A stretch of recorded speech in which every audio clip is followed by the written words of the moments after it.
اللهم صل على رسول الكريم اما بعد اعوذ بالله من الشيطان الرجيم وترزق من يشاء بغير حساب وقال النبي صلى الله عليه وسلم الصادق الصدوق الامين مع النبيين والصديقين والشهداء والصالحين صدق الله مولانا العظيم وصدق رسول النبي مثلا آج یہاں پر ہم بڑے عزیز صاحب کی مکان کے افتتاح میں آئے ہیں.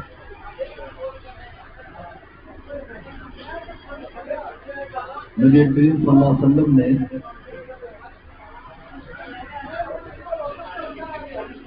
جو تاجروں کو اعزاز دیا ہے وہ یہ ہے کہ تاجروں کو پہلے عرب میں سمسار کہتے تھے. سمسار کے معنی ایجنٹ. پیغمبر سلام نے اس لفظ کو پسند نہیں کرا. آپ جب مدینہ شریف میں نکلے بازار میں تو وہاں پر سمسار کہا جاتا تھا. ایجنٹی کرنا. اگرچہ آج یہ لفظ اتنا برا نہیں سمجھا جاتا لیکن پہلے زمانے میں یہ پسندیدہ نہیں تھا.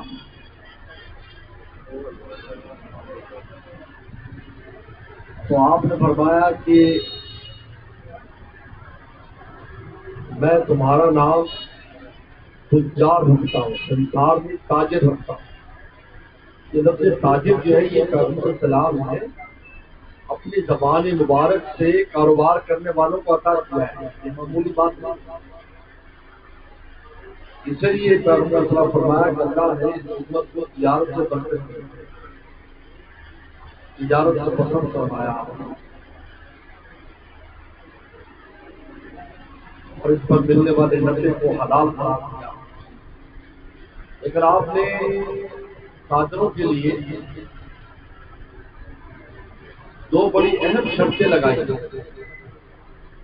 کہ تاجر میں ایک بس پاجے کا صدوق سچ بولنے والا ہو. جھوٹ نہ بولنا ہوگا. جھوٹ بول کر تجارت کو کامیاب کرنا نہایت کبھی حرکت ہے اور نہایت ناپسندیدہ اللہ رسول کے ہاں. جھوٹ ویسے بھی لعنت اللہ الکاذبین آج تو معمولی بات بن گیا جس کو فن کہتے ہیں. فن. اگلے کو جھوٹ مار کر چکر دے کر اپنے شیشے میں اتار لینا کرتے بڑا فن آتا ہے. یہ فن نہیں ہے, یہ خباثت ہے اور دلالت ہے جو مسلمان کی شان کے خلاف ہے. ایک تو فرمایا کہ جھوٹ نہ بولے, سچ بولنے والا ہو. اپنی تجارت میں سچ بولے, جھوٹ نہ بولے. دوسری شرط فرمائی امین, امانت دار ہو, خیانت نہ کرے. جو چیز آپ نے وعدہ کی ہے وہی آپ اپنے گاہک کو دیں. یہ امانت ہے. اور یہی دو چیزیں تجارت کو ڈبوتی ہیں. یاد رکھیں, عام جو تجارتیں ناکام ہوتی ہیں ایک تو جھوٹ بہت بولتے ہیں, دوسرا خیانت کرتے ہیں. آپ دو نمبر چیز دے دیجیے. آپ کتنی بار کتنے لوگوں کے ساتھ کریں گے؟ ایک آدمی کے ساتھ کرے گا, وہ 10 کو جا کر کہے گا یار 2 نمبر چیز دے دیجیے. ان 10 میں 1-2 اور آپ کے گاہک ہوں گے, وہ رک جائیں گے. آپ کی تجارت فیل ہو جائے گی. ایک درجی تھا, وہ تبلیغی جماعت میں چلہ لگایا. جب چلہ لگا لیا تو وہ جب کپڑے سیتا تو کہتے بھائی اتنا کپڑا تمہارا بچا ہے اور پہلے میں رکھ لیتا تھا لیکن بھائی اب تمہارا اتنا کپڑا بچا ہے. تو لوگوں نے کہا یار یہ جو تم کام کر رہے ہو تو اس سے تو کوئی سلوائے گا ہی نہیں. یار پہلے ایسا کر لیتا تھا لیکن بھائی اب نہیں, اب اتنا کپڑا تمہارا بچ گیا, 1 گرا بچ گیا, 1 میٹر بچ گیا, آدھا میٹر بچ گیا. لیکن لوگوں کو اتنا یقین ہوا کہ یار یہ اب سچ بولتا ہے, لہذا سب اسی سے کپڑے سلوانے لگتے. ایسا ہو نہیں سکتا کہ انسان اللہ کے لیے نیکی کا راستہ اختیار کرے. تجارت یاد رکھو, یہ تجارت جہاں میں اور آپ بیٹھے ہیں, یہ جو روزی کا اڈا ہے یہ بہت محترم جگہ ہے. یاد رکھو، ہم تو ایسے ہی سمجھتے ہیں تو یہ محترم جگہ ہے جہاں رزق اترتا ہے آپ کا، اور اسی رزق سے مومن سارے کام کرتا ہے، حج بھی کرتا ہے، عمرے کرتا ہے، زکات دیتا ہے، صدقے دیتا ہے، بال بچوں کو عزت کے ساتھ پالتا ہے، یہی اڈا ہے۔ آپ بتاؤ جہاں رزق اترتا اور رزاق اور رزاق حضور قوت المتین اللہ اتارنے والے ہیں۔ آپ بتائیں، اللہ تعالیٰ نے بارش کو رزق قرار دیا ہے کہ ہم بارش جب اتارتے تو اس میں رزق انسانوں کا اتارتے ہیں، اور اس کو ماہ مبارکہ فرمایا کہ عام پانی نہیں، یہ برکت والا پانی ہے کیونکہ اس میں رزق اترا ہے۔ آپ بتاؤ جس اڈے پر آپ بیٹھے ہیں وہ کیسے برکت والا نہیں ہوگا؟ لیکن ہم خراب کرتے ہیں، ہم اس مبارک جگہ پر بیٹھ کر غلط کام کرتے ہیں، گناہ کرتے ہیں، ناراض کرتے ہیں۔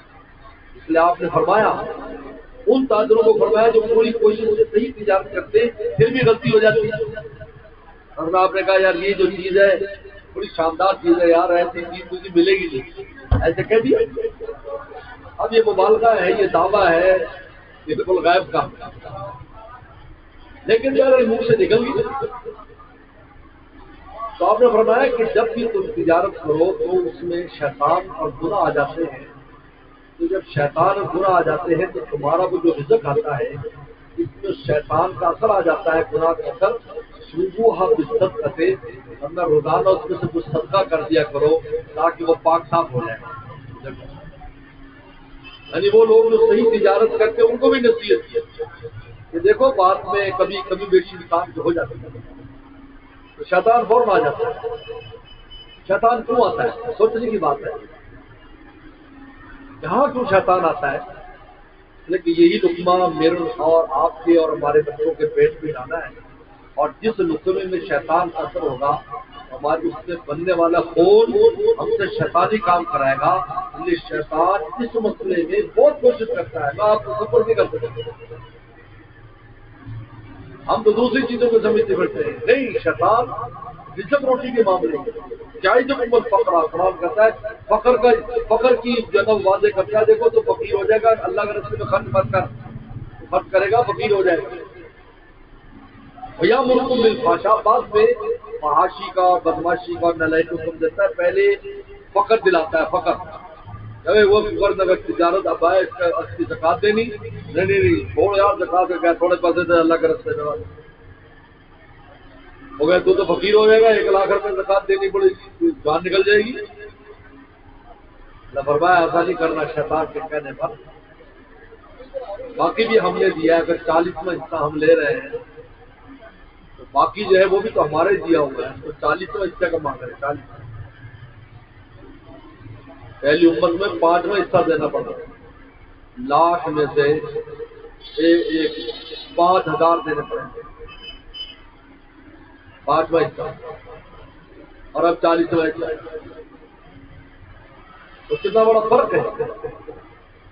اس لیے اس کی قدر کرو، اس کے بعد بھی جو رزق کے وسائل ہے نہ قدری نہ کرو۔ ہماری ایک اور بات بھی بہت ہے کہ ہم نہ قدری کرتے ہیں، جی وہ دیکھو جی وہ یوں ہو گیا، تمام ہو گیا، تو یار میرا تو یوں ہے، نہ شکری کی وجہ سے بھی رزق رک جاتا ہے۔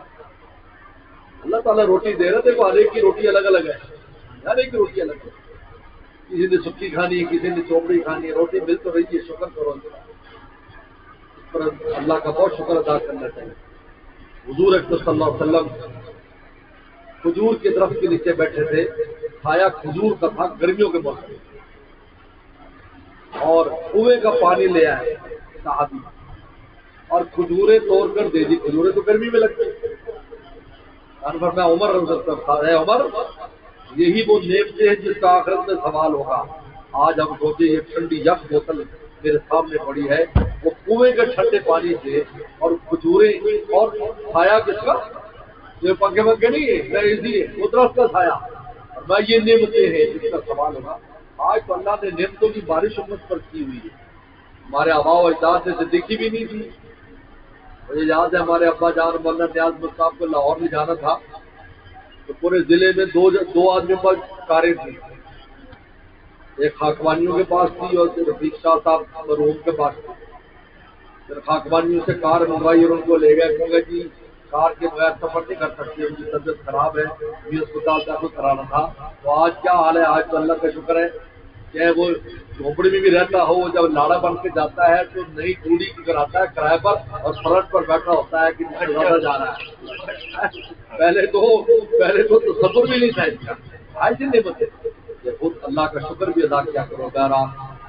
اللہ تعالیٰ اس دکان میں بہت مبارک فرمائے۔ باپ کو رب العالمین اللهم لك الحمد كما صل على وقل بنا كما صبت لنا ربنا ظلمنا انفسنا ومن لم تغفر لنا وترحمنا لنكونن من الخاسرين وترزق من تشاء بغير حساب وترزق من تشاء بغير حساب وترزق من تشاء بغير حساب اللهم اغفر من حلالك وحرامك ومن أفضلك من سواك اللهم فارج الهم كنت الغم في ولا المستقيم رحمان الدنيا ورحيمها انت ترحمنا فارحمنا برحمتنا بالامن والصفات اللہ ہمارے بھائی کے کاروبار کو خوب برکت عطا فرما، اس دکان سے ہر خیر کو عطا فرما اور اس دکان میں جتنا شر اس کو دور فرما یا اللہ، ہر طرح کے خسارے سے محفوظ فرما، تجارت میں قدم قدم پر ترقی عطا فرما یا اللہ، اس دنیا کی فراوانی سے آخر بنانے کی توفیق عطا فرما یا اللہ، تیرے راہ میں خرچ کرنے کی توفیق عطا فرما